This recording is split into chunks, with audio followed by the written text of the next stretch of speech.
Enjoy the show.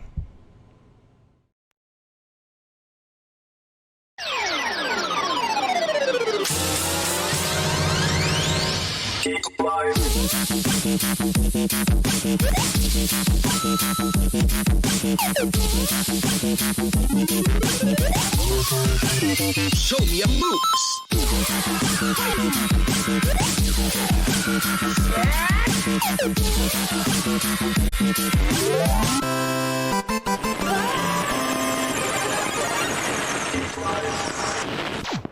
Live. How you doing today, Jake? Oh, hey. I'm doing great, Dad. How are you? Doing good. All the way from the beach. No mic today. You're doing the hands-free set, right? Oh, yeah. No, we're completely wireless. I'm making Steve Jobs proud today. Yeah, there you go. You got that extra movement you can do. You got all the... Exactly. Exactly. Cool. So much room for activities. Exactly. And also joining us today live from inside a Mr. Meeseek's box where existence is no longer pain, Bronwyn the Warrior Princess. How are you doing today, Bronwyn? I'm doing well. As you can see, where Jake does not have headphones, I now have them. So we've switched. Bronwyn took the power of the headphones. It was my Meeseek's wish. It was, yeah. And they accomplished it. They got it done. How have you guys been doing? What has your latest binge been? I finished Legend of Korra, so I've been like lost in trying to find a new series to binge. I've been watching a little bit of the Lovecraft Country series, which has been really, really great. But what about y'all? What have you guys been into? I think you made the joke the other day that we're in sync on our binging cycles, and like nothing could be more true. I literally just finished Legend of Korra, also. Yeah, and I've been watching Lovecraft Country. It's been awesome. There's a new episode tonight that I'm excited to throw on, right after we finish the show. So that's going to be one of the first things I do. That's what happens when you hang out and you're talking a whole bunch and you're doing all that stuff. You just sync up, So, exactly. What about you, Brahman? I've been watching or rewatching some of my favorite episodes of The Office, just because I know they're not going to be on Nice. Netflix for too much longer before they head over to Peacock. So I want to get it in while I can. Get them while they're hot. That's a smart idea. I think that's clever. Good move. All right. Well, we have a really great show for you guys planned for today. But before we do, we want to remind anyone that if you like what you see and hear on the show tonight, be sure to follow any of us on our own personal streams or Twitter pages or the social medias, which you can find right here, I believe, on me, which is going to be at Roose Bane. You can find me for Twitter and Twitch. Just became a official affiliated Twitch streamer. Thank you very much. Bronwyn, where can they find you? You could find me on Twitch at Space Nymph and also on Instagram at the same handle. And Jake? Yeah, you can find me here on Twitch at Gonzo Gone Live, and that's the same as the Twitterverses as well. And so just that one, you can check it out. Find it there. Yeah, and I'm not affiliate yet, so definitely come watch me. Yeah, he needs the help. All right, well, we have an awesome show for you guys planned today. Jake, without further ado, let's give us the rundown. What do we got on tonight? Yeah, Dad. Well, while the world may be crumbling around us, there's one thing that stays constant, and that's that we got a great show. First, we're going to Naruto run to the couch and dish out some TV news. We got everything you need to know that's coming to Netflix this next month, plus all the deets on this pandemic's hottest documentary spinoff show. Plus a little sugar spice and everything nice with a dash of CW. We're going to get into whatever that means in this week's TV news. And then next, we're going to give you movie news on demand so you can avoid going out into a pandemic and hopefully also avoid killing your grandmother. Xbox is getting some wonderful exclusives with this new Wonder Woman 84 skins. Bill and Ted... Yeah, no, right. Bill and Ted went on some excellent adventures, and we'll tell you a little bit about it. Plus, does New Mutants have the power to bring back theaters? We'll find out. Then we're going to be hitting L1R1, left down, right up, which is the actual code to unlock all of the video game news that you need to know this week.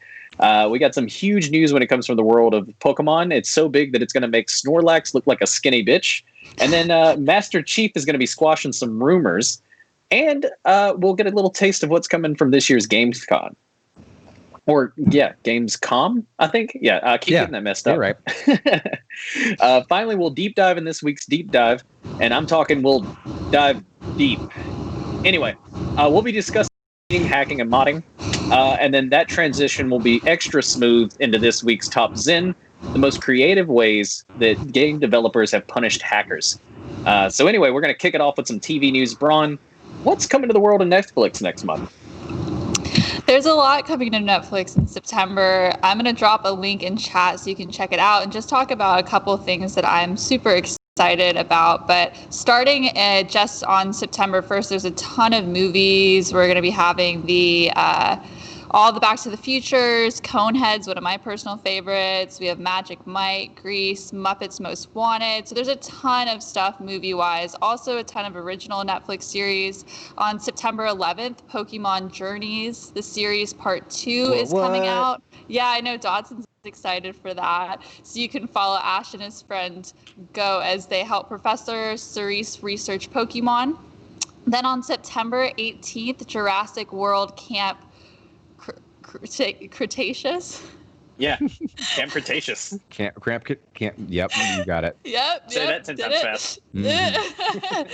It's an animated series set in the same universe as Jurassic World. The show follows 6 teenagers who are chosen for a once-in-a-lifetime experience at an adventure camp on the island. But we all know what happens in the first movie. So once dinosaurs get loose, they must fend for themselves. Oof. Oof. Well, that's a lot of cool stuff coming to Netflix. I know that I'm super stoked about Pokemon Journeys and seeing the continuation of that. We got the first 12 episodes beforehand, and of course I've been playing Sword and Shield, and I've watched all the other animes.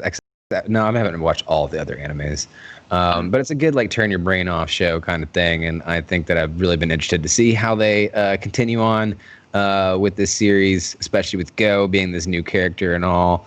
And we hear all this crazy news coming from the anime in Japan, from the Japanese translations and everything like that. So it's going to be nice to kind of get caught up in the English version. 100%.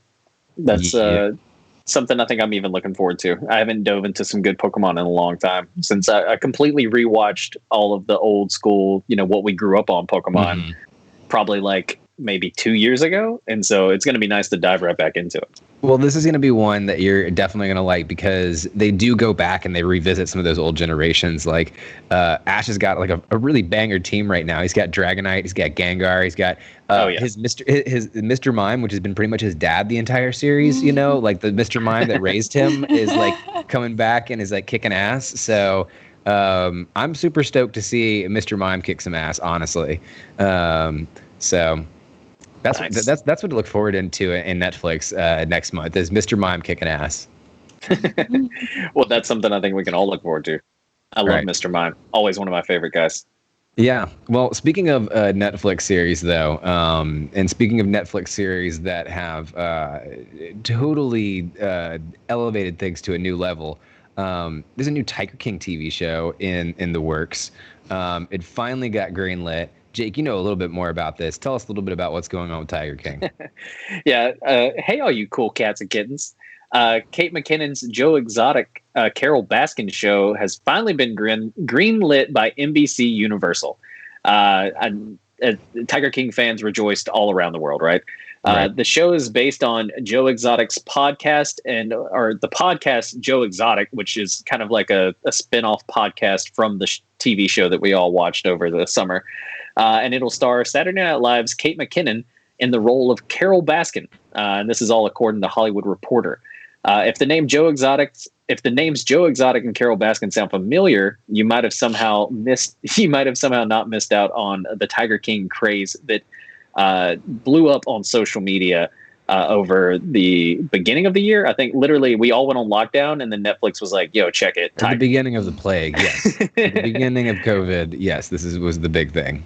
And so this story will be a limited series. It's going to focus on the true story of the rivalry between Carol Baskin and Joe Exotic and their two big cat businesses. If you don't know, their dispute essentially is around the fact that Carol Baskin believes that Joe's in the big cat game for profits. And he's just here to kind of breed cats willy-nilly and all that jazz.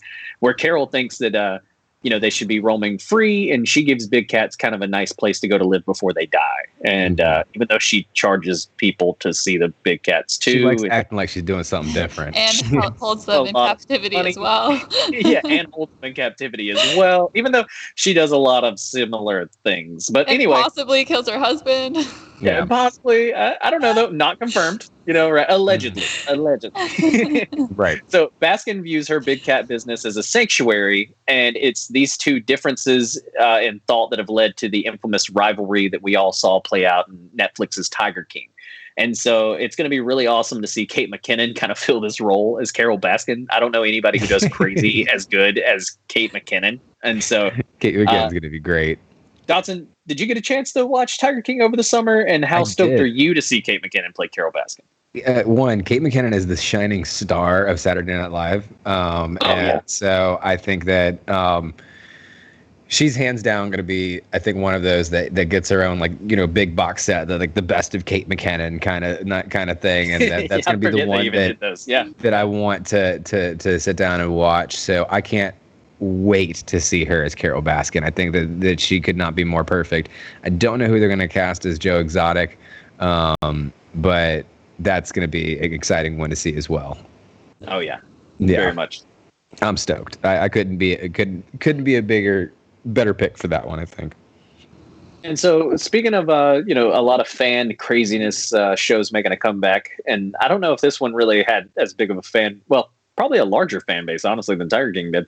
But apparently, Powerpuff is getting a show on CW. Tell us a little bit about that. Powerpuff Girls was legends, man. I mean, Powerpuff Girls was the last series made by Hanna-Barbera, the legendary cartoon company that did everything from the Flintstones and Tom and Jerry, all of those classic ones. It was the last actual one of them. Powderpuff Girls is big, man. You can't downplay the Powderpuff Girls. I want to say probably it is bigger than Tiger King, and so this should be larger news. I think to some people the Tiger King show may be larger news, but to us this Powerpuff Girls CW show is larger news. So absolutely. I want to hear. Absolutely. Tell me more about it. Tell me more about it now. Yes, Powderpuff Girls is getting the Riverdale treatment, right? We're getting a full dirty, dark, gritty reboot of the Powderpuff Girls. So that's right, folks. The people at the CW are ready to give the Powderpuff Girls the full Riverdale treatment in a proposed series. The one-time child heroes are now disillusioned 20-somethings who regret spending their youth fighting criminals. The question lingers of whether they can swallow their resentment long enough to come back together and save the world when it needs them the most. Obviously, Cartoon Network is going to milk this IP for as much as it's worth. I mean, I don't know how much of the money they're getting from giving it to the CW, but it's an original program for them. So I know that they're making oogles of money. This comes after the series was rebooted in 2016. I don't know if you guys caught this, but it was rebooted on Cartoon Network in 2016 and ran for 3 more seasons. They even added a new Powderpuff Girl to the squad, Bliss. Who was the original Powderpuff Girl created by Professor Utonium. She was a teenager. She was older than the rest of them. She was also black too, so that was really cool to have a little bit more representation there. Well, I mean, it's kind of debatable whether or not the representation was good representation or not, at least from some of the things that I've read. But Bronwyn, do you think the Riverdale treatment will work for Powderpuff Girls? And if so, is that something that you're excited for at all, or no? I'm excited. I actually really enjoy Riverdale, but I'm not that familiar with the Archie comics. So I think that me having a love for Powerpuff Girls and being familiar with it, that can either be a good thing or a bad thing. Maybe I could be disappointed with what they do with the show, or just having that affinity for it will make it that much better. Yeah. Yeah. I'm interested to see what happens with it. I think that it's definitely one of the candidates for the dark, gritty reboot that could come along and actually make something cool. Be the one that we didn't know we needed. It could be the one that we didn't know we needed, man. Yeah. And speaking of things that we didn't know we needed, moving on to movie news, there is a furry Xbox on the loose, and Jake has more information on it. Tell us a little bit about this furry Xbox, Jake. Yeah, so furry Xboxes, Microsoft has unveiled its Wonder Woman 1984 themed Xboxes, and the textured consoles are inspired by the outfits and armor in the upcoming second Wonder Woman film. The they're verging on sculptures and definitely a statement piece sitting next to your TV, along with their matching controllers. Some of these consoles are pretty insane looking. However, they're not just going to be found sitting on the shelves at Target. These are going to be very hard to find, and for one of them, it's almost going to be impossible to get your hands on. So there's one called Wonder Woman Golden Armor, and that's the Xbox One X console, is designed to match the stunning suit of armor worn by Wonder Woman in the film. And it's actually going to be auctioned, with all of the profits going to the Together for Her, a fund supporting global response against domestic violence during the time of COVID-19. And so this one's going to be a little steep. The console was made by hand and is covered in 24 karat gold leaves. Oh my goodness. Oh, wow. Yeah, so it's going to be pretty intense. And but then again, it's going to be auctioned off, and the proceeds for that one's going to be completely going to charity. So that's going to be really cool. And it sounds like a good cause too. The console sporting the Lasso of Truth is available for fans in a social media giveaway. You'll have to check out posts on from Xbox on Twitter from August 25th to September 17th to get a chance to win this bad boy and take it home. The third one is styled after Barbara Minerva, the antagonist of the new Wonder Woman film, also played by Kristen Wiig, which I think we're all pretty excited to see how that plays out. And so this one is just a showpiece, unfortunately. The furry one that Dotson said that he loved so much. Oh yeah. And so that won't overheat ever. I know, right? But the thing is just a showpiece. So getting your hands on this one, you're going to need to be on par with Minerva or Joker-like heist skills to break in and find this bad boy. So I think they built it to be a sculpture more so than an actual Xbox that you can use. But Dotson, I just have to ask, how do you feel about Xbox finally getting an exclusive for once? You guys can have this one. You guys can have this one. The first thing I thought when I saw that thing is that it's going to overheat, explode. I have so many problems. I have the first edition PlayStation 4, which is not that big of a deal. It's much more big a deal to have a first edition PlayStation 3, because that thing is oh, it made it. Wow, that's impressive. It's much, much, much more impressive to have a first edition Xbox 360, because if that thing did not get a red ring of death from here until the first time you got it, you did there's some kind of. You should play the lottery. Involved. Yeah, you should play the lottery for sure. But yeah, this one. I mean, hey, look, I'm glad that they made them. I'm glad that there's someone out there that's going to buy them and pay a lot of money for them, and I'm glad that's going to give money to a great cause. But this, I think, as far as reaching me and getting me to buy it, it missed me by a mile. So. Yeah, I'm not the type that has hundreds of thousands to give for a gold Xbox, especially Wonder Woman's great, but and the charity's great, and hopefully some rich Xbox player out there is going to buy this bad boy up and give a lot of money to charity for it. But unfortunately, it's not me just yet. The consoles are cool, but the controller, having a cheetah print controller, that's just, I'm sorry, that just looks tacky. I really hope they come out with the cheetah print controller by itself. I'll definitely buy it. Yeah. Oh yeah. You're gonna get a cheetah print controller, of course. Yeah. Of course. That makes sense. As far as exclusives arriving, or just things arriving in general, Bill and Ted released this weekend. I got a chance to check it out. I think Jake got a chance to check it out too, didn't he, Jake? Or did you get a chance to check it out yet? I did. I watched it last night. Yeah. So I just wanted to go through some of my first reactions. I thought it was pretty good. I thought it was very nostalgic for me. It was definitely good to see Bill and Ted back up on the screen together. I think that I fell in love with them very much after their heyday. I wasn't a dude bro in the 90s. I was just being born in the 90s. But somehow, even though that archetype is kind of long gone, they still managed to kind of bring it into the real world today, and it was still very, very funny and entertaining. And I think they did a good job passing the torch on to their kids and kind of possibly opening up an opportunity for maybe them to kind of carry on the Bill and Ted legacy going forward. And I think that really was a good way of doing it. What did you think about it, Jake? No, I agree. I think it definitely hit all the nostalgia, points that you wanted to see. It definitely had some good laughs here and there. It was one of those that's just fun to turn on and kind of reminisce about the early 90s and, a time whenever it was, whenever you could watch a movie and actually believe that a band called Wild Stallions could just bring peace on earth through their music. You know what I mean? And so through music. Yeah. And, but no, I agree with you. I think the only character that I really wasn't 100% in love with was, Keanu's daughter, right? The Ted daughter.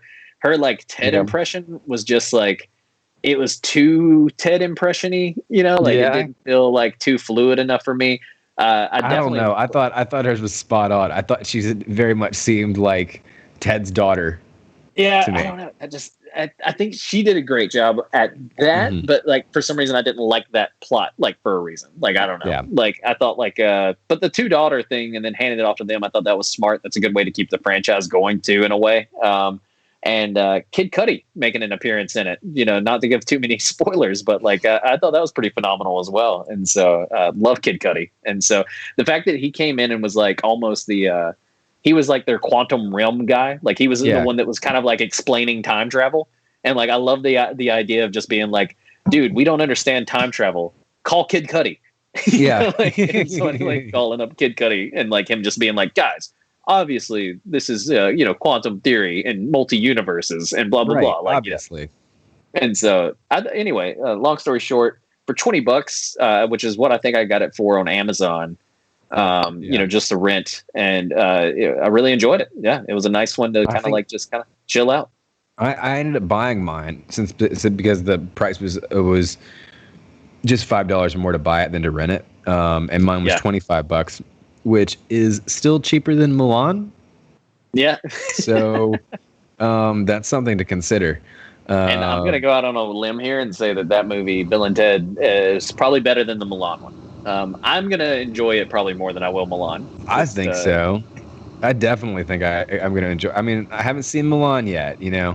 I'll give Milan a chance, but I definitely think that's a more of a bang for your buck for what I received from my first impressions of Bill and Ted, just personally. Exactly. But who knows if it's still going to be able to be a successful movie? Who knows if it's still going to be able to be a bust or a flop with it going straight to COVID? But what's becoming more apparent is that you can still flop even if you're in the theaters. And what I mean by that is the New Mutants have got a bit of a situation going on. And I think Bronwyn might know a little bit more about that. Bronwyn, can you tell us a little bit about what's going on with the New Mutants? Yes, the New Mutants. I'm flopping on the name. My goodness. Went to theaters, and they already have a Rotten Tomatoes score of 29% and scathing reviews. The New Mutants could be the newest flop of the season. Charlie Wrigley of comicbook.com described the film as a slow-moving chore for the first 45 minutes or so, using weak dialogue to attempt setting up a compelling conflict between characters. We've seen catty teenagers snap at each other before, oftentimes with better instincts, so the game here is nothing new.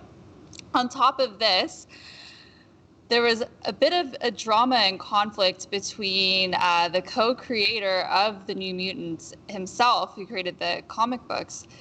He was upset not only because they misspelled his name in the credits. Oh, wow. Ouch. Yeah, right? I mean, I know it took them 3 years to make this film, but they could have still checked on the spelling a little bit closer to the end date. Yeah. But he was also really upset with the changes they made to his beloved characters. Not so much the stylistic changes or the designs of them, but changing their skin tones, which he felt was another example of Hollywood whitewashing. He says he's done with this film. Oh. Yeah. Wow. Harsh words. Yeah, that's not a good spot to end up on. Not at all. Yeah, I mean, I think everyone's done with this film, though. Is there anybody still super excited for the New Mutants, especially after some of these horrible reviews out there? I mean, it's one of those I'm definitely not going to pay to see at this point. With the bad reviews, the delays, everything that's went down in this film, it's just one of those where, I may throw it on Hulu one day, on a Saturday But, evening. I mean, they have Arya Stark. Yeah, I know. That's a big draw, but it's still, at the end of the day, this is one that I'm not going to go to theaters and risk getting COVID to go see, and especially now that Rotten Tomatoes is coming out and letting me know that it's a pile of garbage. Yeah. I think I'm in the same boat there. New Mutants. I think I'm with the creator here. I think I'm done with this film. I don't know if there's anything else that there's much more to say. It's a flop. They were really pushing it with trying to see if they could be the first one to break the theater barrier, and I think that they certainly broke that barrier and then flopped lifelessly on the floor afterwards. Like a Magikarp. And speaking of Magikarp, we've got some video game news, particularly pertaining to the wonderful world of Pokemon, which is one of my favorite to talk about. There's been a lot of Pokemon news, honestly, coming out over the past couple of days. But recently, I wanted to talk to you about two big stories that are coming out of there. One being that the VGC Season 6 has been released, which is normally not that big of a deal. They normally go through all the different seasons, and they're normally releasing more and more Pokemon each and every season. But as of recently, they've already kind of run out more Pokemon to release. They can't let any more in because they've already put the full Pokedex out there. And so actually they've started banning Pokemon. And so Incineroar, yes, all you ban Incineroar fans have got exactly what you wanted. Incineroar is one of the top 10 Pokemon being banned. Just to give you a big the list, it's going to be Venusaur, Gyarados, Porygon 2, Tyranitar, Torkoal, Hippowdon, Magnezone, Togekiss, Excadrill, Whimsicott, Incineroar, Mimikyu, Rillaboom, Cinderace, Indeedee, and Dragapult. If you're wondering where they got these 16 Pokemon, these are the top 10 most used Pokemon for online singles and online doubles. And because I think 4 of them overlapped, that's why there wasn't a perfect 20. But honestly, I am super duper excited about this as someone who actually plays Pokemon VGC, because now we're not going to see the same teams over and over again with the same leads and these same Pokemon. I know that I'm personally going to be a little bummed because I was definitely a big fan of Venusaur Torkoal, the Venucoal combo. You run the Drought Torkoal with Venusaur with the Chlorophyll. Oof. You get that first hit every time. It's good stuff. But that's obviously going to be banned, and there's going to be new meta that rises. So I'm excited to see what happens with that. But that's not even all of the Pokemon news that they have this week. Pokemon Go has released Mega Evolutions. For those of you who don't know, Mega Evolution is a temporary condition brought on by Mega Energy in Pokemon Go. And you can get Mega Energy from Mega Raids, which should be going live in the game right now. Mega Raids are raids featuring one of the currently available Mega Pokemon. I think it's like the Kanto starters plus Beedrill and Pidgeotto, I think. So they're starting with those. But all in all, this seems like a fun way to boost an otherwise fairly stagnant yet consistent game that's had a huge decline once COVID hit in popularity. But I don't know. What do you guys think? Do you guys think that Mega Evolutions might perk your interest back in Pokemon Go? Well, number one, I got to start by saying I'm really disappointed that I can't just spam "bring the boom" in your chat anymore, because that's my favorite thing. Every time you pulled out a Rillaboom was to be like, "Bring the boom," and so that's always, because he was my favorite starter from Sword and Shield. And then also sad to see Dragapult gone. Dragapult's always a favorite one to see in competitive. I love that Pokemon too. It's just a gorgeous design in my opinion. But fun. On the Pokemon Go front, though, I knew it was going to take a hit with COVID. Obviously, folks aren't walking around outside as much, Right. But they did try to switch to an at-home model, which I never really got a chance to play. But I think they may actually pull me in here with some of the Mega Evolutions. I'm not too opposed to jumping back in. I still have the app on my phone. It's that easy to get back into it. So. I need to get back into it. As our resident Poke expert, I should be playing this game, but I don't play it as much as I'd like to. But speaking of resident experts, we have a resident Halo expert who's going to respond to some resident Halo expert news. Tell us a little bit about some of the rumors going around in the Halo-verse, Jake. Yeah, this just in. Following the news that Halo Infinite will be delayed by unsustainable rumors began circulating that Halo Infinite would be delayed as late as 2022 and drop support for Xbox One altogether, which had Twitter and everyone pretty in an uproar about the fact that, so not only did we get a half-ass looking game trailer for this, but then we also got news that it was going to be delayed. And now we're getting news that it's going to be delayed till 2022 and may not even be supported by Xbox One and Xbox One X's, right? And so, but 343 Industries were quick to stomp this out. One of the John Jurginski, which is the community manager for 343, came out and said there are no plans for us to change our release date from 2021 for the release or the device and platforms we'll be supporting.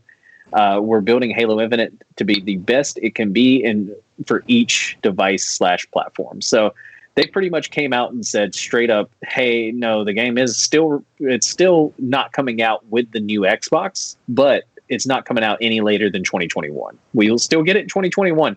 And we still haven't been given a date for 2021, by the way. We've just been kind of like told it'll be in the year of 2021. Somewhere right? in there. But there you have it, folks. Those rumors are shut down. Real quick, 343 Industries came out and said, hey, we've heard you loud and clear. We're not bumping this all the way to 2022, even though it looked like a pile of hot garbage. And so yeah, we'll still be getting it. They're getting the full Sonic treatment, right? Exactly. There's Sonic the Hedgehog in this. I think that's the best. I think that's the best bet they can do. But let's get into some news that's more than just rumors. Bron, you've got some stuff about Gamescom. What's coming up there? Yeah, well, Gamescom, a 4-day-long event taking place between August 27th and 30th, so it just ended today, in Cologne, Germany, is the largest gaming convention in the world, rivaling likes of E3 and Tokyo Game Show. This year, Gamescom 2020 will be fully virtual, or was fully virtual, in an effort to bring the digital event to life. It is partnered with IGN to bring never-before-seen game trailers, live gameplay demos, exclusive developer interviews, and so much more. Some of the stuff that was released was a new Ratchet and Clank game, Black Ops Cold War, Fall Guys Season 2, getting a little bit medieval on Fall Guys. Yeah. And The Sims is going Star Wars. Yeah. Yeah, I checked out that trailer. That was a really interesting exciting. trailer. I saw a few of these guys, and it was really interesting. Black Ops Cold War, in the trailer, Ronald Reagan pretty much asked you to do war crimes, which is something I think I've waited my whole life to have, Ronald Wilson Reagan ask me to do war crimes. Commit war crimes. You And lived so a weird life then. Oh yeah, no, it's just been a life goal. So we finally made it. I'm super excited about it. But on a serious note, really, it's so funny that you get to do stuff. I mean, not really funny, but it is funny. You get to do the Bay of Pigs missions and just crazy war crimes essentially. Yeah. In Call of Duty, but then also the new Fall Guys commit war crimes. Call of Duty. Do your duty and commit war crimes. But Fall Guys Season 2 looked great, and The Sims Goes to Star Wars looked awesome as well. I haven't played The Sims in so long, so this is really going to suck a nerd like me right back in. Yeah, I feel like somehow it's kind of like a peanut butter and banana sandwich. When you first hear about the idea of it, you're like, that's crazy. What are you talking about? And then you eat it and like, oh my gosh, this is great. These go together perfectly. And that's the same thing I had with Sims Star Wars. I was like, what are they doing? What are you talking about? And I go look at the thing, and it's like, oh, okay, I can see how that fits together. Okay, all right, I'm interested. Same reaction. I'm excited. I was so hardcore into Sims. I played all the time, sucked so many hours of my life into that game. So I might give it a try. Yeah, sounds fun. It's one of those you can spend a lot of time playing. So, and I haven't spent a lot of time in Sims in a long time. So it's going to be interesting this release if I go back in. Yeah. Well, that's a lot from Gamescom. Honestly, I would expect probably a little bit more from Gamescom, but we just caught off the heels of fandom. Like, it's okay if we have a little bit of a break in between, and get a little bit of a breather, especially with everything that's going on in the world right now. And speaking of everything that's going on in the world right now, comic book creators have started to react to it. And Marvel's Thanos creator, Jim Starlin, has revealed a Donald Trump-inspired villain. Jake, you've got the details on this story for us. Why don't you kind of walk us through this new villain? Yeah, no. So Marvel's Thanos creator Jim Starlin, reveals his new Donald Trump-inspired villain. Comic creator Jim Starlin is taking his displeasure with the current president Donald Trump to a new level, modeling a villain after him in the newest comic series. Details of the character and his likeness come by the way of Hollywood Reporter, who revealed that the evil Plundo Tram, which is an anagram for Donald Trump, will appear in Starlin's new Dead Star Returns. And so that's going to be really interesting to see what happens as far as like with this new upcoming graphic novel. And it was completely funded through Kickstarter. It raised over $135,000. It'll be released later this year. And it's the first time that Starlin has returned to the world of Dead Star in 3 decades. And so, anyway, this is going to be pretty funny looking. He looks like a troll doll, like literally. Oh yeah, no, it's one of those where like Starlin went in and he's quoted saying, like everybody else, when Trump first won, he kind of wanted to give him the benefit of the doubt, right? Mm-hmm. Like he was like, he hadn't really done the job yet, so let's see. So he started to make this character roughly right after Trump got into office, and he was like, okay, he's been a little bad. Then Starlin had to go back and rewrite this character worse after the current COVID-19 pandemic, because he said that Trump botched it so hard that he was like, I've got to make this villain truer to this character. I've got to up him a little bit. Yeah. Yeah. And well, but Dotson, how do you feel about having one of your favorite world leaders disrespected in just such a way? Obviously, I'm broken and hurt. No, fuck it. I mean, dude, Trump has literally tweeted the pictures of himself, like doing the Thanos snap and stuff like that, and bragging about being a villain. I think it's only poetic that finally the fucker is actually embodied as the villain that he is. I think this one's a little bit on the nose. I think that, honestly, if we saw a Lex Luthor in the next Superman movie that had a bit more bronzer than usual and had a bit more of an attitude, I think that's a little bit better way of bringing Trump into something that already exists. But hell, if we're gonna just kind of call him out, and we know that he's a guy that gets pissed off at these kind of things, so more power to it. I appreciate what Jim Starlin's doing here, for sure. My only thing that gives me pause is if it ends up becoming a villain that people not connect with, but like enjoy. Like a Joker? Because then, not just the Joker, but like even the Penguin. Basically any one of Batman's rogues, I would consider to be something that most fans, we all agree Batman has the best rogues. And so, like, it's one of those where, like, if this character becomes, like, just one of those almost Batman-esque style rogues where it ends up living forever, then you're going to tell me comics that Donald Trump's going to be alive in my comics forever, because that's the only thing that I'm not going to look forward to. Very true. Very true. Solid point. But anyways, there's not a really easy way to transition into this next topic. And it's going to be our last topic before we hit off to a break for a minute. But obviously, anyone that's been on the internet heard about Chadwick Boseman's passing. He passed away of colon cancer at the age of 43. So we just wanted to kind of take a little bit of a moment to kind of memorialize him a little bit, talk about some of our favorite performances. Obviously, you got to talk about Black Panther and performances. T'Challa.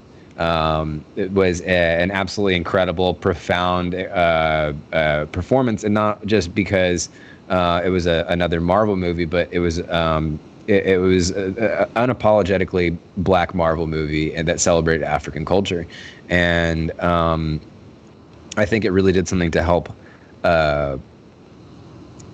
help with the divides that are going on in our country right now during the time that it was at. I mean, I believe Black Panther came out in what 2018, I believe, somewhere in there. 2017 or 2018, I believe.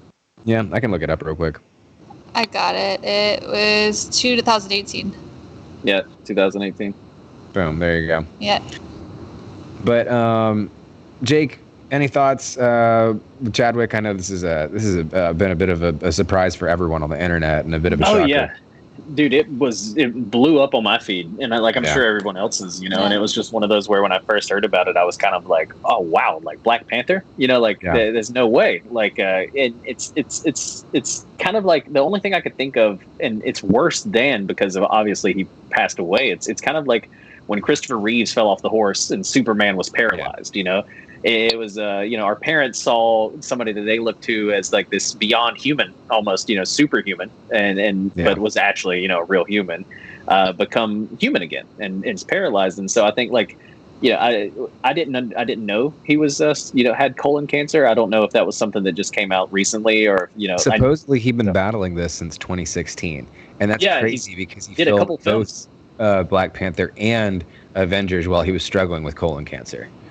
Yeah, no, it's insane to think that he was going through chemotherapy while making those films. And it says a lot about him, like in his resolve and everything. And so, yeah, it was pretty gutted. I was pretty gutted to get the, just to see the notification pop up and think like, oh no, When my partner first saw the story, they were looking at their phone and the notification comes up and they're like, oh, that's a fake story.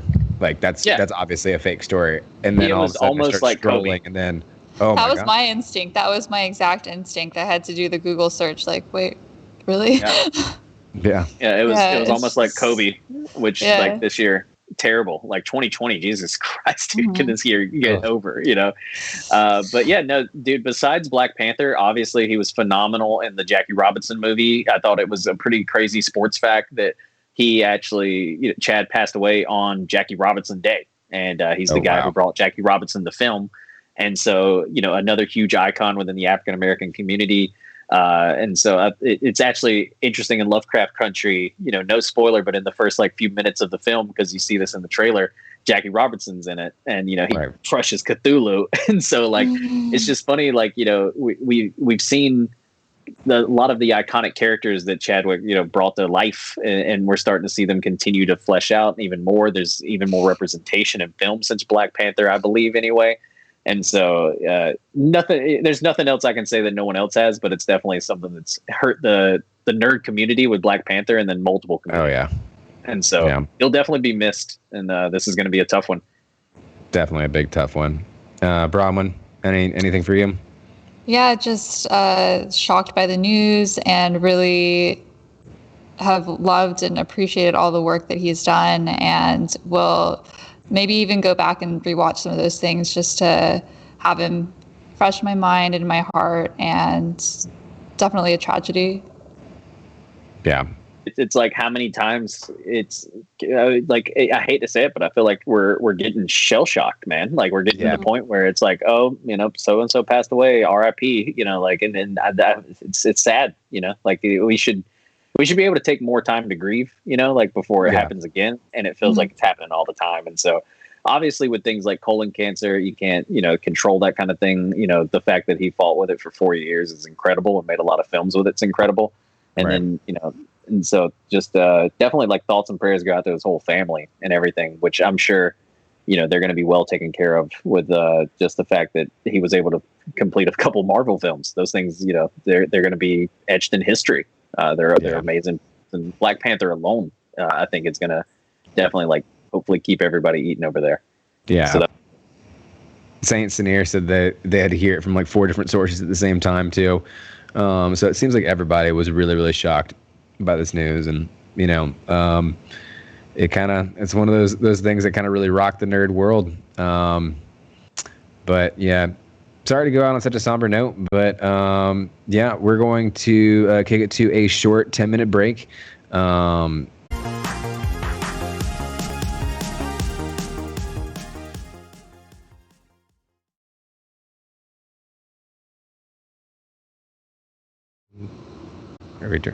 There we go. And back welcome back, guys.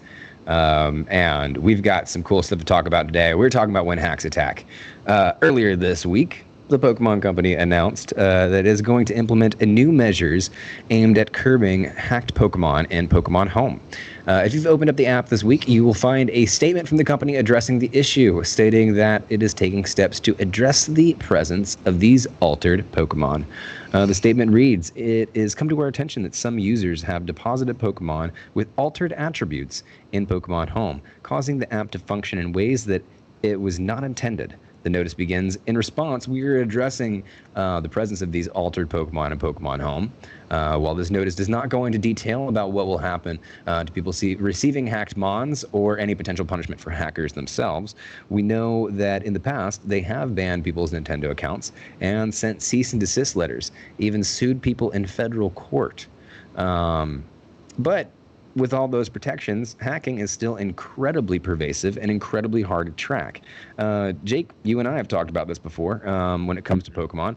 The line gets real blurry. There are ways to hack Pokemon in Pokemon games and generate damn near any Pokemon you want without having to put the time and effort into training them. Shiny dens are also a thing, which are technically hacked Pokemon for the person who creates the den, but not for the people that are raiding them. So it's, it creates one of those interesting kind of gray areas. The point is that sometimes the line of what is and isn't a hack gets blurry, as does the line of whether or not it is or isn't beneficial to the gaming community. Yes, there are tons of hacks out there that exist just simply to save time, but other times they can make games almost unplayable for players and suck the fun right out. So we wanted to have an in-depth conversation about hacks, cheats, and mods and the impacts they have on the gaming community as a whole. So let's get after it. My first question to all you guys, first off, is hacking cheating? Very simply. Jake, we'll start with you. So it really just, I think it depends, like that. And that's kind of a cop-out answer. But I feel like me and you talked about the Pokemon hacking, right? Like playing with hack bonds, things like that. Like 9 times out of 10 for that, it's literally just a time saver. I could have easily caught that Pokemon. I could have done that.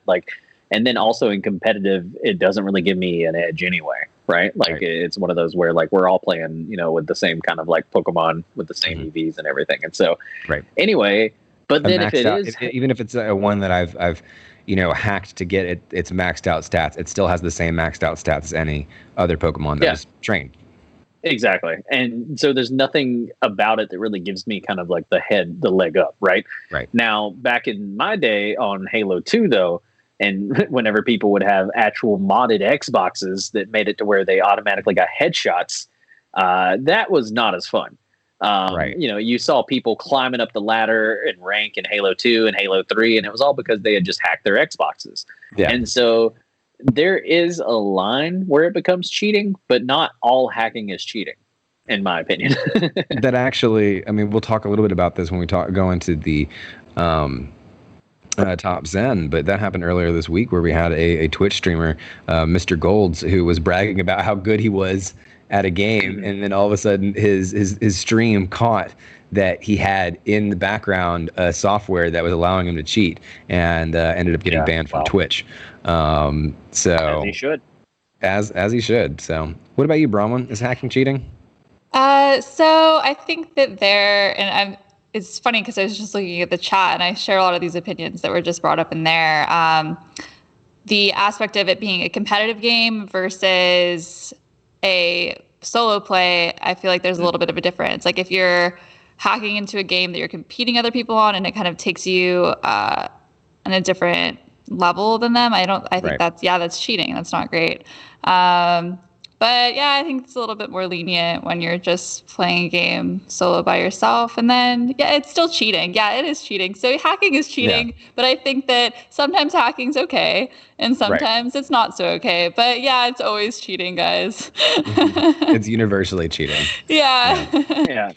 And I think it just becomes, and I like that, is it competitive or is it solo? Because it's almost like a victimless crime, right? It's one of those things where if it's just affecting me and how I play the game, what's the big deal, right? Right. Now, if you want to mod yourself to be like Siren Head in GTA, so you can go stomp around the city and go do badass things. That's one thing. But when you take that shit online and try to stomp around other players, that's when it becomes something where it's starting to suck the fun out from everybody else. Exactly. It feels unconstitutional. Right. You're cheating yourself, not other people. Right. Well, with that, in your own words, how have hacks changed over time? Do you guys remember the good old Game Shark? Does that ring any bells for any of y'all? Yeah. I have one. Yeah, Brahma, what do you think? How has hacks changed over time? We'll start with you this time. So I heard of Game Shark and I knew that was a thing, but I never used it. I don't think I really knew how, or I think my brother might have had one. Was it that little device you can put into your Game Boy? I think he put the console game on top of the Game Shark. I think for the N64 at least, and you'd literally it would plug through it, kind of thing. It was something like that. I'm gonna look up an image. That's exactly how it went. I have one for my Game Boy Color at home. I bought it off eBay because I wanted to use it for Pokemon Yellow. You put the cartridge into the Game Shark, and then you put the Game Shark into the Game Boy. And then it's the same for the N64. And I believe on PlayStation 2, you did it through the save cartridge, where you put the save cards. I don't know if you guys remember, we used to have to put memory cards in video games. I would lose them, and it was bad. Yeah, exactly. Back before the days of the cloud. You were screwed. Yeah. And so it went through the memory card on that one. I had a modded Xbox where you had to download Linux, and you had to use this old PC disc that you put in, and you had to do this special stuff to where you could hack your Xbox and then you could do special things in games and stuff. And oh my God. You used to have to do a lot to cheat. Yeah.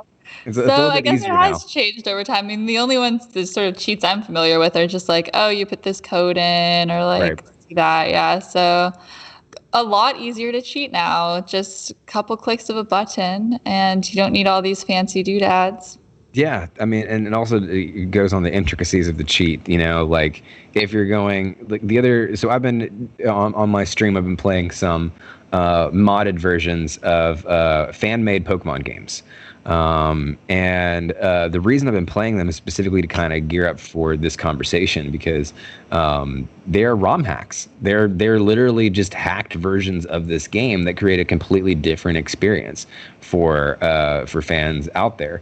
And I got to enjoy a few of them, and they were very fun.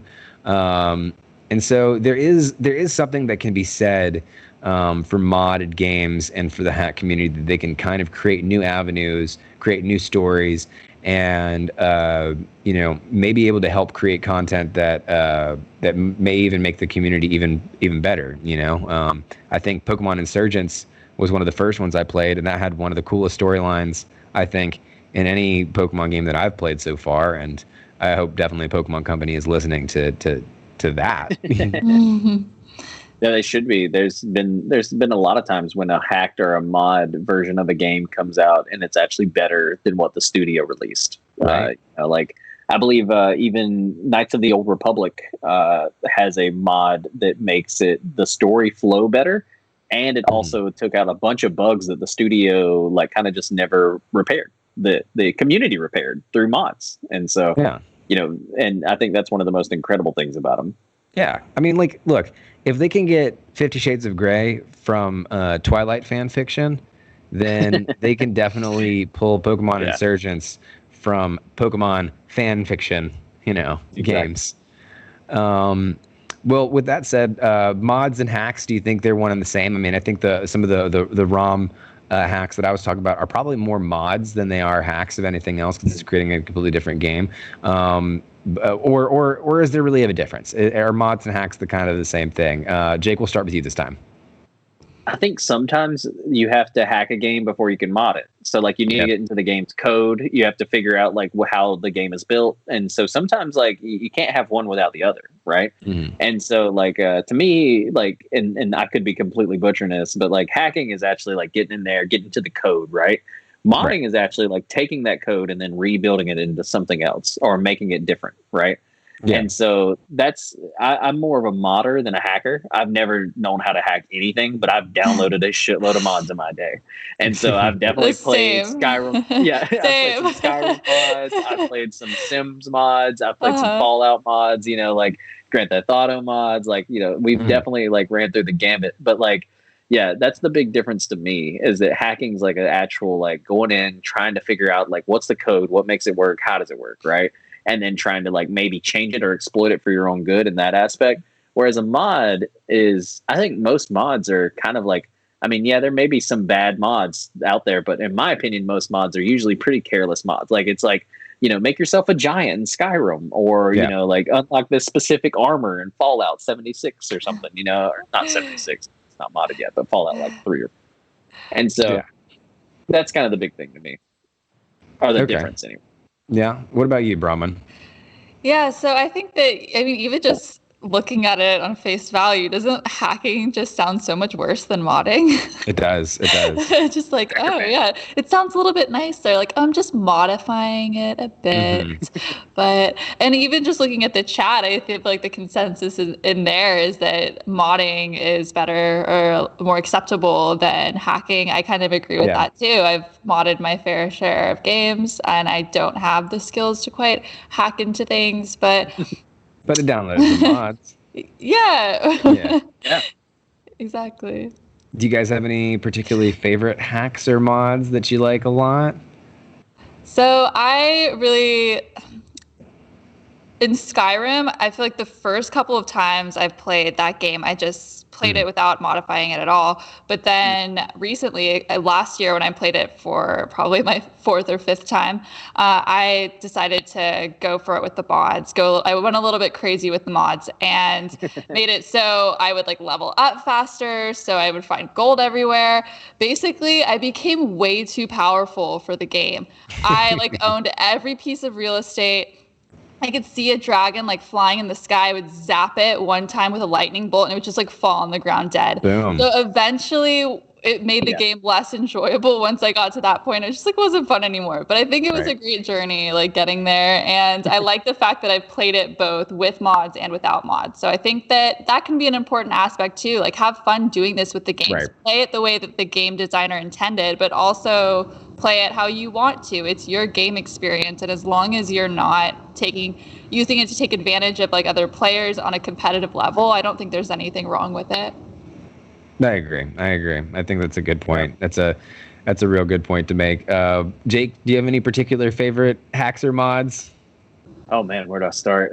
So like Bronwyn, I've definitely had many a Skyrim mods where I made myself OP. My biggest thing is essentially being in God mode. Like you said, just one bow and arrow takes down a whole dragon, and it's game over. And so that's always a big favorite. But then also Fallout. I've always loved, there's always been almost every Fallout game since Fallout New Vegas has allowed you to get the armor from Fallout New Vegas because everyone loved the trooper armor in that one, or the ranger armor. And so I've always used the mod to get the ranger armor. I do that every Fallout game that I can. And so that's a big one. And then the Sims, man, there's so many crazy Sims mods. You can have like, you can do gangs. You can have like your Sims actually like sell drugs and stuff. Oh, wow. You can have your Sims like build clubs, like nightclubs and strip clubs, and do like real like gangster shit with your friends. And so I haven't tried that. I gotta check that out. You can actually you can mod your sim game to where your sim can like try and experiment with different drugs like cocaine and like other stuff like that. So I'm not condoning these mods. I'm just saying it's out there, and if one were inclined to see. You're bored during the quarantine, you can't go out party. And so if you want to see a simulated version of yourself, get really yowdered out of their mind, you can definitely do that within the Sims. And so those are, just a few of them. But like I've definitely downloaded a lot of different mods, mostly for Skyrim and Fallout, though. That's been my big ones. Oh, and I always loved the Infinite Gold in Civ 6. Civ 6 mods, they're kind of a slippery slope, bro. Because you start thinking like, oh, I'm just going to use it to get a little bit of extra gold so I can take over. And then before you know, you're OP and you rule the entire world. And so you got to be careful on your Civ mods. But Stardew Valley mods are a lot of fun too. There's one that allows you to get a tractor, and that just totally changes how you play the game. So the tractor mod in Stardew Valley, definitely a must-have. Check it out. It's a complete game changer. I think that there's I like Easter eggs better than mods, and sometimes they can have that same kind of feel. A lot of times, there's a couple of good ones in Breath of the Wild. There's a couple of great ones in God of War as well. But I think my favorite hacks are just going to be the ones that I use for Pokemon. Getting some fresh EV'd shiny mons from wherever they're hacking them away, and if I just breed them once, then there's no way you can tell. So I think that that's probably a hack that I use the most. But I think one of my favorites that I've ever witnessed after just watching clips of it online is the hack that you can use, or maybe it's a mod, where you can change the skin of Resident Evil characters to Family Guy characters. That one's great. Yeah. Oh my god.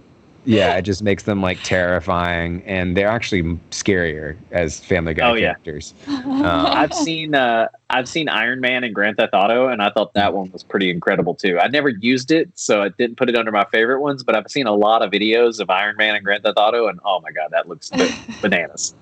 Yeah. Because he's not saving people. Yeah, he's not saving people. Are there any games that you feel are particularly prone to hacking more than others? I just mentioned it, Grand Theft Auto. I think GTA's always been a big one that people's hacked. They've always wanted to mod, hack GTA. Pokemon, like you were saying, I think Pokemon has had big hacking community for a very long time. I mean, so I would definitely hacks and leaks about all kinds of old content that have come out. There's been tons of stuff there. I would say my big ones are definitely Fallout, Skyrim, Pokemon, and those guys. Yeah. Bronwyn? I think a lot of the games that have like the big online communities are prone to hacking because I think you want to like kind of show off your like, oh, I did this. Like I want to show you like that I'm like changing this game in this way for me. And I feel like it's like kind of like then it spreads from there. So it's like one person will do something and be like, oh, cool. Like now I can do that. And I just think with those big communities, it kind of has a mind of its own. Yeah, for sure.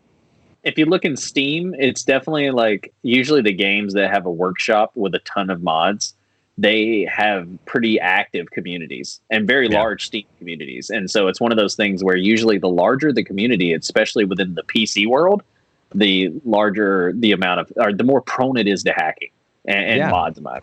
And it doesn't take even much time too. I mean, we've seen even hacking in Fall Guys recently. There's been a lot of problems with it. You've seen, I hope, have you gotten a chance to play with any hacked games or any stuff like that? If so, like you need to make us like a little clip of somebody, a hacked Fall Guy player, skipping through. I haven't seen it yet, but I've seen videos of it online, and I actually watched one where the guy he lost and he hacked and he still lost, and it was just hilarious. Like, speaking of which, just a quick side note: I've got Fall Guys now. I downloaded the free game of the month, and I get the hype now. It's fantastic. I absolutely love it. Yeah. And I think that I'm going to be streaming it probably sometime next week as well. I think my partner and I are going to do a drink to Fall Guys because I think it feels so appropriate to do a drinking game for. Yeah.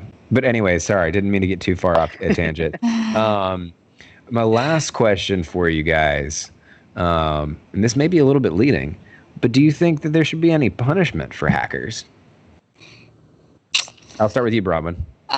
So I think it really just depends on the hack, but I think a lot of the ones where they're not hurting anybody or like doing anything too outlandish, I don't think that there should be like a huge punishment, but I do kind of enjoy when there's like a little bit of a cheeky punishment that we'll kind of course, like get into in our top 10 where the game developers sort of have a sense of humor about it and are able to combat these hacks in kind of a equally creative way. Yeah, I agree. I think the ones that are kind of victimless crimes, if you will, i.e., modding yourself so that you're the Hulk in GTA and you can go stomping around the city. In one player mode, fine. In multiplayer mode, then possibly maybe getting your account banned or something else like that. Yeah. Jake, do you think that what do you think this should be the punishment for hackers? Oh, the ban hammer.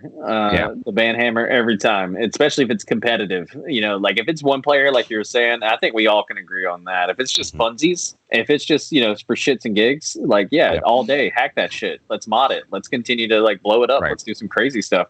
But like if it's competitive and like, it's not that it's that serious, but then at the same time, it's kind of the principle of it, right? Like it's kind of like we've both kind of like we have this unsigned agreement that we're both going to play this game fairly, and you're going to try to beat me one-on-one or team on team, whatever it may be, right? Right. And for them to go in and then hack that or cheat and then take that win away from somebody who's been working really hard, maybe, because gaming, especially nowadays, pro gaming, getting to the level that it is, and just the esports, where they are, like cheating is becoming more and more of a thing that can really make or break a community. And so that's why I think you've seen Fall Guys, like I think, he said, sorry for the random tangent, but I almost said that's a great transition into your next question, because Fall Guys had to lay the ban hammer down because they're trying to really make a cry for them to be the next, the next big kind of, not like esport, but the big streaming sport, if you will. Right. And so if that community is rampant with hackers and cheaters, it takes away from any wins that people have. And so you can't hold people up as the greatest at that game because there's so many winners that, cheated their way to the top. And so the punishment has to be to ban the accounts that are, exploiting the game. That way you can make a fun and equal environment for everybody. I agree. I couldn't agree more. I think we all are in agreement there. So I think with that said, we're talking about punishment for hackers. And as I was talking about earlier in the show, earlier this week, streamer Mr. Golds, who is an active Call of Duty streamer, was, of course, bragging about how good he was at the game, saying, oh, no one's got this kill ID like me. No one could shoot him up like me. Like it sounds ridiculous the way I'm saying it, but if you watch the video, and I think we can put a link to that video in the chat. But anyways, it's while he was bragging about this, his Windows Task Manager was open, okay? And showing visible on the Windows Task Manager was a program called Engine Owning, which was clearly visible for all to see. And you can even see it in the picture from the tweet that is referenced in the link in the chat. He had 1K plus viewers at the time when this happened. And Engine Owner advertised itself. For those of you who don't know what Engine Owning is, Engine Owning advertised itself as an undetective cheat system for big name shooters. This program has several settings related to aimbot tools, making it rather funny that he was bragging about his gameplay in the clip. At the time, his cheating was discovered. Within hours, the clip spread across Twitter and was massively reported on Twitch. And as of now, the account is no longer available. And as we said earlier, good on you, Twitch. The ban hammer is one of the most effective ways to deal with situations like this. Swift action is definitely needed when it comes to cheaters. However, this solution lacks the creativity that some of the others have used in the past to punish hackers and cheaters. And tonight, we wanted to explore some of the most creative ways that hackers have been punished in our top 10 most creative ways to punish hackers and cheats. So, with that said, let's get right into it. I've got the first one on our list, which is going to be Batman Arkham Asylum. Yes, the prequel to the greatest game ever made. Arkham Asylum kicked off the Arkham franchise with a deep dive into Gotham's most criminally insane. This particular adventure of Gotham's Dark Knight stayed true to character when it came to punishing those who obtained the game illegally. Arkham Asylum would punish pirates by rendering Batman's cape completely useless. This doesn't necessarily make the game unplayable, but it definitely certainly makes it incredibly difficult and damn near incompletable. Jake, you got a chance to play Arkham Asylum? Do you think you could get a chance to get through it without Batman's cape? Not at all. Honestly, and that's why I had to laugh audibly whenever you said this as the punishment, because it just it's one of those where it makes it unplayable. They may say it doesn't make it unplayable, but it makes it unplayable. Batman's cape is super important to dropping in on enemies, flying around the map, doing pretty much, anything that takes, movement. Stunning people. Within the game. Yeah, stunning people. And so, oh my goodness, I could never imagine playing this game without that cape. And what a creative way to punish hackers or pirates, really. Boom, got him. That's what you get for going on the high seas, boys. That's what you get. That's what you get. And you deserve it, probably with a good tongue lashing in between there. But speaking of someone who gives a good tongue lashing, you've got number 9 on our countdown, Jake. Tell us a little bit about why Animal Crossing deserves a good mention on this top 10 shout out. The reason for Animal Crossing being on the list is Rossetti yelling at you. Animal Crossing is one of the oddest yet most enduring game franchises of all time. And one of the main reasons why Stardew Valley became such a smash hit is partly because of its it perfected the formula of Animal Crossing along with a few much needed improvements to the overall concoction. Anyway, most of Animal Crossing's games have a save as you go feature. However, this can be subverted if you reset the game after making a mistake. Don't think that that'll get you off scot-free, though. A creature by the name of Rossetti will constantly hound you, becoming more and more annoying as you continue to hard reset the game. And so essentially, every time you would try to hard reset the game so that something that you did maybe didn't save, you would get this little Rossetti creature that came up and yelled at you. And if you've ever played any of the classic Animal Crossing games, and if you ever forgot to save, because that was the big thing, that was the reason why he mainly popped up, you got Rossetti yelling at you every time, as if you were the biggest fuck up of all time, and this was supposed to be a child's game. And so... but Bron, how do you feel about a video game lecturing you? Not so great. Also, just wanted to appreciate you dropping the Stardew Valley again. Any chance? Love it. Any chance? No, I have to play that game. I was shouting out Stardew all day. All day. I was not a fan of the being lectured by this little mole creature because I was playing this game at a time. I was a little kid. I was kind of disobedient, rambunctious little kid. So I'm lectured enough without a game doing it for me. And I'm just sitting there pressing A, just trying to get this guy to stop talking to me so I can go pick some fruit out of trees and make money. Not the best time to be lectured. Not a fan of Rossetti. So yeah, we talk a lot about Animal Crossing, but sometimes when people describe the gameplay, I don't understand what drives people to this game. I've seen saves where people have 600 hours and they don't even have certain things done. They won't even have a house yet. They'll still be in a tent, and it'll be bro, what have you done? And they're like, I like to fish. And you're just you fished for 600 hours, and it's there's some people that just love it. I remember Rossetti being in Smash Bros. Too, and coming up, and then just all the stuff would come up, and he was really annoying. It was reminded me of Nintendog and how annoying Nintendog usually was every time he'd pop up on screen. Speaking of annoying, smashing buttons. Yeah, speaking of smashing buttons in annoying ways, Tomb Raider comes up on number 8 in our countdown. Brahman, you got a little bit more about the Tomb Raider. Tell us why Tomb Raider makes number 8 on the top 10 most creative ways to punish hackers. Yeah, so Tomb Raider 2 is on here. The Konami code is a cheat code that appears in many Konami video games. If you pressed a series of buttons, you would be able to access certain cheats. In the original Tomb Raider, this code could be used to get all the weapons and refill your ammo. But by the second game, the creators set out to punish players trying to cut corners. Upon entering the Konami code as you knew it, Lara would actually explode into... Oh my God. Yeah, she would explode all over the screen. You would die, go to your last save point or whatever. But that's not to say you still didn't have a similar cheat. They just wanted you to be a little bit more creative about it. And with the new memo, much like Lara herself, you had to adapt to new obstacles. Dodson, did you ever use the infamous Konami code for any of their games? I don't think I can remember any that I've used it for. I know the code. Up, down, left, right, BA start. Yeah, something like that. Yeah, anyways. I think Jake said it in the intro. right? Yeah. No, that was actually the all weapons cheat code from Grand Theft Auto San Yeah, I was about to Andreas. say Ah. you had L2 and R2 in there, and I don't L1, think L1, R2, or L1. I know it, but I'm not going to say it. don't want us to get taken down, right? No, that Well, cheat no, code. I just like it. No, it's just like it's sad that I still have all of those cheat codes memorized. Yeah. Something to be proud of. Something to be proud of. But no, I can't think of anything I've actually used the Konami code for. But I know that it's famous, and like I know the lore of the Konami code. So I guess.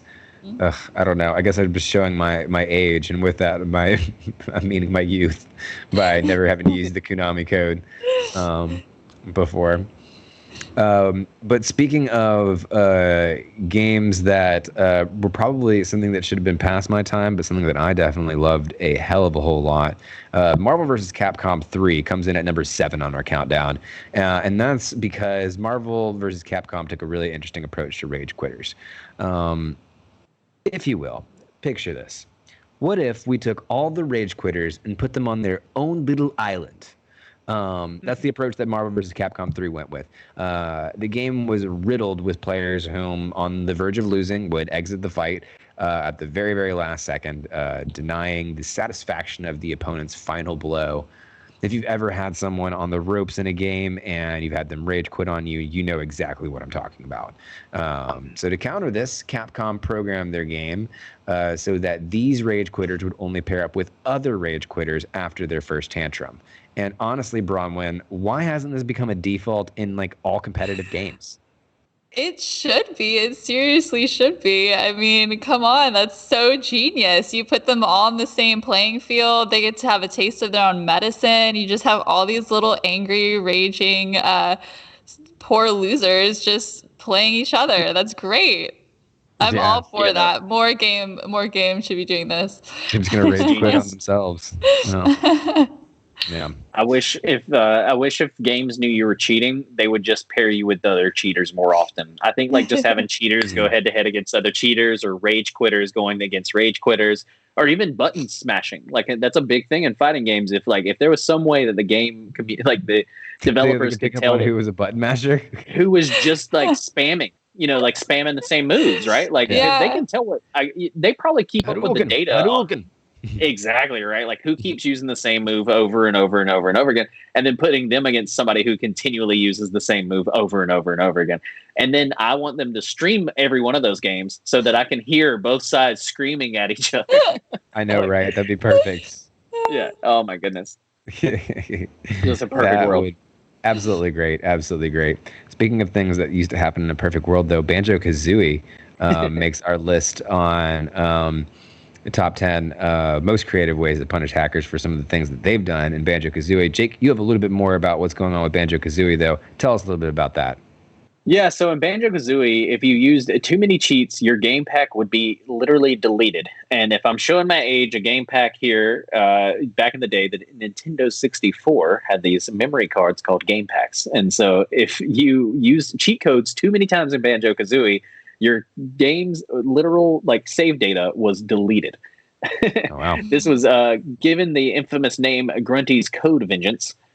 This was the name given to the phenomenon of the original Nintendo 64 version of Banjo-Kazooie, where Grunty erases the player's game file for entering too many particular cheat codes. Certain cheat codes were okay within this game, but there were other ones that would let you open doors and do a few other things, and they were considered illegal by the game. A maximum of 2 of those cheat codes could be entered safely, but if you entered one more, Grunty would then berate the player, threatening to delete their save file if they continued cheating. Nothing happens on the second illegal cheat, though, but upon the third illegal cheat entered, bottles start flying, and they give the player a warning saying that your game will be deleted if you choose to go through with activating the cheat. So, and then they give you the option to actually cancel it. So if the player chooses to activate the cheat anyway, Grunty will inform them that their game pack has been erased. Despite Grunty's warning, your save file isn't erased immediately, so many players think that this was all just some kind of ruse, right? And so you can keep playing normally until you quit the game, turn off the controller or the console resets, or you receive a game over. Then the game returns to the title screen and the effects apply. So essentially, there's tons of people who have gotten this warning, said, "Oh yeah, whatever," went on, did the cheat anyway. Then like continued to play the game throughout the day, thinking that this was just kind of like BS from the developers.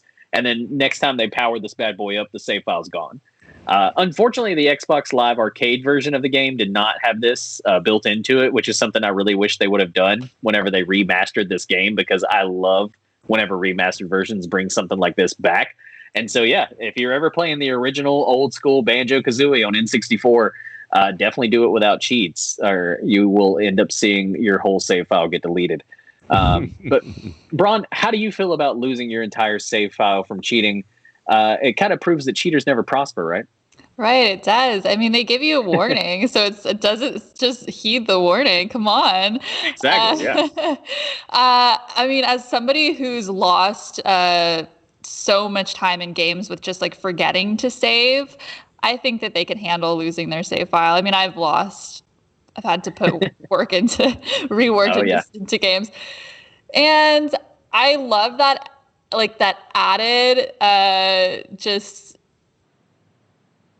pettiness of them like waiting. Like, come on, that is so funny. Like, and instead of a hard reset, it's literally just the next time you boot up the game. So you honestly think that like maybe I got away with it. Right. It shows you like karma still gets you in the end, no matter what. Eventually. It's always there. And speaking of games that try to warn you about not cheating, that brings us into our next game, Metal Gear Solid. Yes, it does. Nice transition, Bron. Yeah, thank you. Mm-hmm. He knows if you use auto fire, so don't use auto fire for goodness sake. I mentioned earlier Konami's cruel antics when it comes to handling lazy players. But in Metal Gear Solid, they go so far as to break the fourth wall and warn you not to cheat. In a specific torture scene between Snake and Revolver Ocelot, Ocelot turns to the camera and says, "Don't even think about using auto fire, or I'll know." And he will know.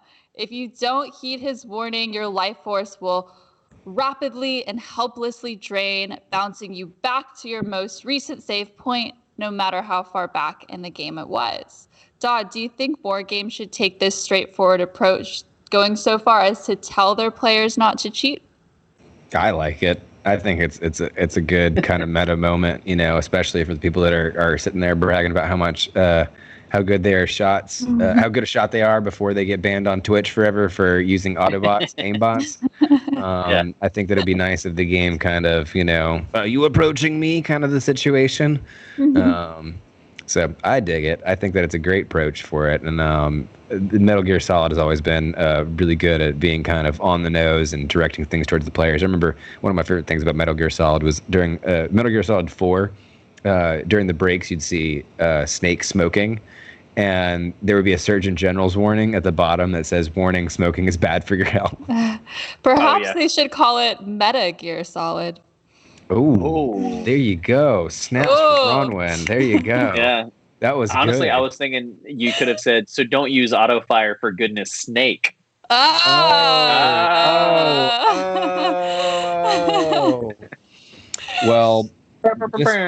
you're welcome. This would be a countdown, especially if talking about mods, if we didn't talk a little bit about Grand Theft Auto, right? Yeah.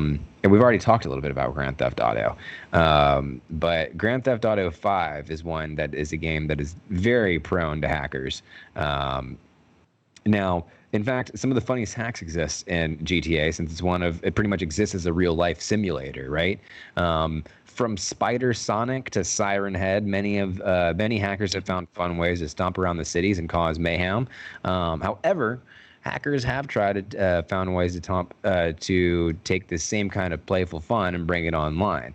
And Rocksteady was not about to let that happen.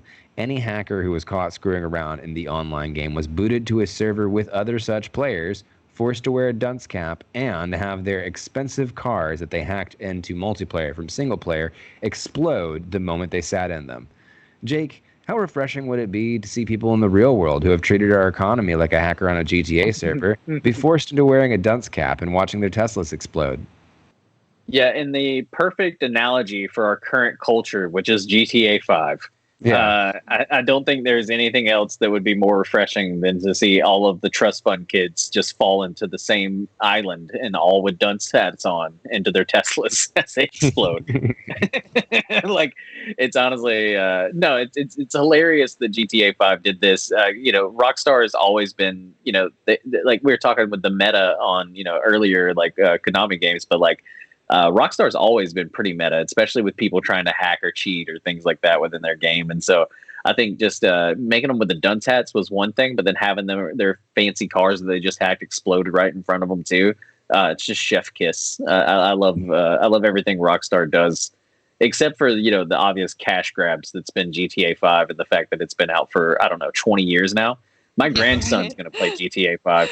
So Yeah, it's been around a hot minute, but they can remake it. They can remake it again and again if they want to. They're going to. Our kids are going to be talking about GTA 5 mods, and right. For sure. Well, speaking of a game that we haven't heard very much about, well, actually, we've heard a lot about GTA 5, but there's not a really good way to transition into Alan Wake being number 3 on our countdown. Bronwyn, you've got Alan Wake, so tell us a little bit about Alan Wake. Yeah, so most of the times when a game developer finds out you've pirated a game, they just simply won't let you play it anymore. But Remedy Entertainment had a different approach to dealing with piracy. If you attained this game from any less than legal avenues, Alan Wake would be forced to wear an eye patch for the entirety of this game to point out you're a pirate. Get it? Get it? Yeah. Snap. They did use the same remedy. So Remedy did the same thing for Quantum Break. And Dodson, do you think that having this comical but not very harsh of a consequence encourages piracy? Look, I'm pro anything where you can dress like a pirate. I love pirates. Pro eye patch. Right. My Fall Guys character right now, like I downloaded Fall Guys today and I was playing it. I was like, oh, this game is really fun. I wonder if there's any like mods or skins you can get for it. It's like, for $5 you can get the soda pack, and for $10 you can get the pirate pack. And I was like, okay, I guess I'm giving him $10. So in that regard, I'm very pro the eye patch. However, I think that of the punishments on this list, this one doesn't have as much teeth to it, and so that's why I'm a little bit more in favor of some of the harsher punishments personally. If anything, it's something I would want. I would kind of want to pirate this game so that I could get the eye patch. Exactly. Well, number 2 on our countdown is actually probably an even more obscure game than even Alan Wake. And this one, the punishment for it is very on the nose, how you say. A game called Game Development Simulator. This one's a bit on the nose. For those of you who haven't heard of Game Development Simulator, the game is exactly as the name implies. You play the head of a gaming studio, and the goal of the game is to create a game that brings your company success. However, if you are caught with a pirated copy of Game Dev Simulator, the game responds in the most meta way possible. All of the games that you try to develop in the game become pirated, and your business has declared bankruptcy, making your game completely unplayable. And honestly, Bronwyn, is there a more appropriate way to deal with piracy than this? I mean, like, it seems to me like the most meta version of the way you could do it, Exactly. It's like, hey, you, right there, you, this is what you're doing to us, and you're going to have to experience it. Right. It's in your simulator. Putting 2 and 2 together there. Yeah. I've probably put 100 hours in a Game Developer Simulator, by the way. Like, just to be completely transparent with everyone on the stream. I've played the hell out of this game, and I never knew this was built in because I bought it. I bought it through Steam. I'm a big like simulator game, clicker game kind of guy. Like, I love to kind of check out sometimes whenever I'm just doing. This is a fun one to play at work. Don't tell my boss.